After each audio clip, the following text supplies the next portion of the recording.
कथा हमको समझा रही हैं। ब्रह्मा जी ने कहा कि ऐसे सृष्टि का निर्माण हुआ, फिर मरीचि, भृगु, अंगिरा, पुलह, पुलस्त, वशिष्ठ, क्रतु, अत्रि, दक्ष, नारद, कर्दम और धर्म को मैंने उत्पन्न किया। मेरे ही शरीर से ब्रह्मा जी बता रहे हैं कि मेरे दाएं अंग से मनु और बाएं अंग से शत्रुपा पैदा हुई। ये हम मनुष्यों के पहले माता पिता मनु शत्रुपा, उनके देह की मिलन से इस संसार में मैथुनी सृष्टि का जन्म हुआ। मैथुनी सृष्टि का अर्थ होता है स्त्री पुरुष की देह की मिलन से संतान का जन्म होना। तो मनु शत्रुपा की देह की मिलन से इस संसार में पहले ही 5 संतानें आई, उसमें से 3 बेटियां और 2 बेटे। विचार करके देखना, इस संसार की पहली 5 संतानों में 3 बेटियां 2 बेटे। भगवान बेटियों को अधिक संख्या में देके एक बात कहता है, बेटियों की कन्या की भ्रूण हत्या कभी मत करना, मैं कन्या देके अतिरिक्त रूप से प्रसन्न होता हूं। ये पाप है, ये पाप है। देखो आप, भगवान ने भी पहली 5 संतानों में 3 बेटियां 2 बेटे दिए, क्या दिक्कत थी? उल्टा भी कर देता। फिर उनका वंश आगे चला, सारा संसार भर गया। ब्रह्मा जी से नारद जी प्रश्न पूछ रहे हैं, तो नारद जी ने एक प्रश्न पूछा, एक बात बताइए पिताजी, सुना है भगवान शंकर की कुबेर देवता से मित्रता थी, वो कैसे हो गई? ये एकदम फकीर भोलेनाथ और वो कुबेर धन का देवता। तब उन्होंने कथा सुनाना शुरू करी। देखो सुनो, एक बार की बात है, काम्पिल्य नगर में एक यज्ञदत्त नाम का ब्राह्मण रहता था। उसका पुत्र था गुणनिधि। अब देखिए, नाम तो गुणनिधि था, पर 1 नंबर का दुष्चरित्र था, दुराचारी, जुआ खेलता। लेकिन उसकी माँ पिता से छुपा के उसको प्रश्रय देती।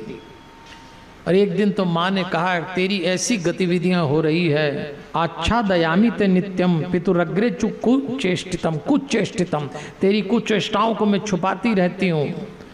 सदाचार से तुम्हारे पिता की प्रतिष्ठा है, सारा संसार उनको पूछता है, तेरे कुकर्म उनको बदनाम कर देंगे। पिता से छुपा के माँ उसको संभालती।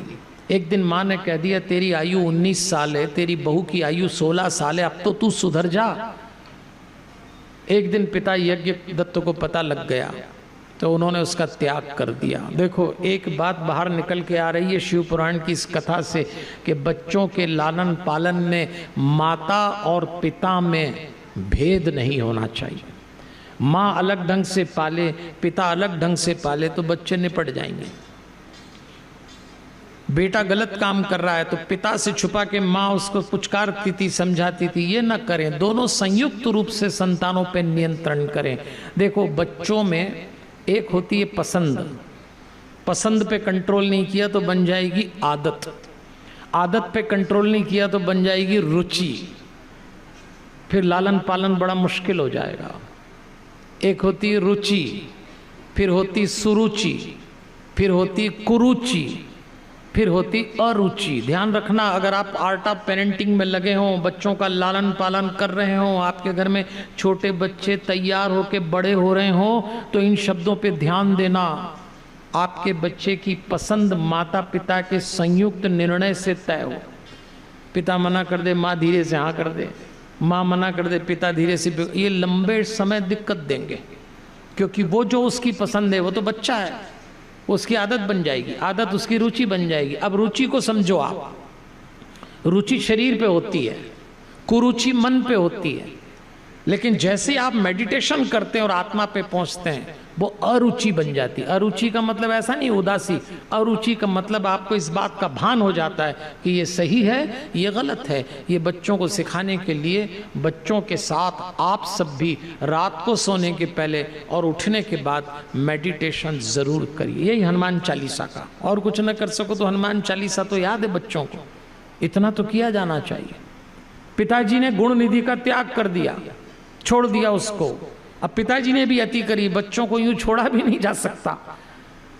ये कोई कोर्ट कचहरी थोड़ी है कि एक फैसला सुना दिया। माँ बाप न्यायाधीश नहीं हो सकते, माँ बाप माता पिता हैं।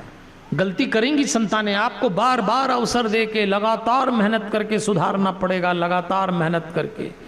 गुणदत्त को ठुकरा दिया, एक मंदिर में जाके भूख लगी तो प्रसाद चुराने की इच्छा हुई, तो अंधेरा था, रोशनी करने के लिए अपने वस्त्र जलाए, पकड़ा गया, प्राणदंड मिला। लेकिन शिव मंदिर में चूंकि प्रकाश करने के लिए कपड़े जलाए थे, तो यमदूत पकड़ के उसको पार्षदों से ले जाके शिव जी के पास ले गए, शिवलोक पहुंच गया। बाद में वही अरिमदम का बेटा बना, उसका नाम था दम। जब वो राजा बना तो उसने अपने राज्य में नियम बनाया, शिवालयों में हमेशा दीपदान होता रहे, सब जगह दीप लगे। और यही दम एक बार अगले जन्म में ब्रह्मा के मानस पुत्र पुलस्त के पुत्र विश्रवा का बड़ा बेटा बना। ये वही विश्रवा है जिनका बड़ा बेटा तो कुबेर है और जिनके छोटे बेटे का नाम है दशानन, जिसको संसार रावण के नाम से जानते हैं। बड़ा भाई था कुबेर रावण का, पिता एक ही थे, मां अलग थी।